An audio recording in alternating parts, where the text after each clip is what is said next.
access to information in your workshop is really, really important. This video is about vehicle history and finding the information that you need really quickly and really easily. Now, I'm in a job card at the moment. I could be in a booking or it could actually be in the vehicle itself. All the same actions apply, but under the vehicle, you've got the star action here, and you can see that there's the vehicle history and there's the vehicle history report. So you can get it printed out as a report.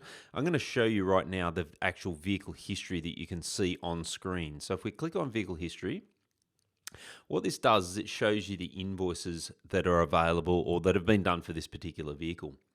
Now, what I can do is if I double click on an invoice, I can open up that invoice and see it. So, and the beauty of this is that I can use these arrows buttons here, or I can use the arrow key on the keyboard and I can actually scroll through my invoices. So if I'm just pressing the right button and it's taking me to the invoice, and you'll notice that it, depending on how many items are on the invoice, will depend on, how big the screen gets displayed. So you can arrow through and you can have a quick look at what's going on and see exactly what's happening on each individual invoice. Now, the other thing here is you'll notice that all the invoice notes and the job card notes gets displayed as well.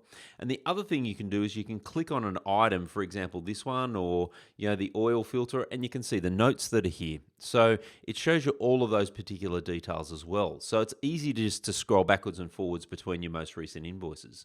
The other cool thing is if we go back to the start here, you can actually search within your invoices. So I remember that I spoke to this guy, or there was something in relation to their rocker. And what I can do is it finds this invoice, and you'll notice here that it says that the rocker cover was leaking in the notes. So you can see that it's searched in the notes. It could have searched in the item code or the description of the invoice, and all sorts of different places it'll search, but it'll find, quite intricate details of what's going on with this particular vehicle. So that's another really cool, quick and easy way to be able to find the information that you want on those invoices. There's also things that you can do here. So for example, if I know that a particular invoice, I could copy it, I could print it, or I could actually view the invoice. So I could click on it and it would actually open up that particular invoice on screen. So it gives you a fair bit of flexibility in terms of being able to find the information that you want at your fingertips.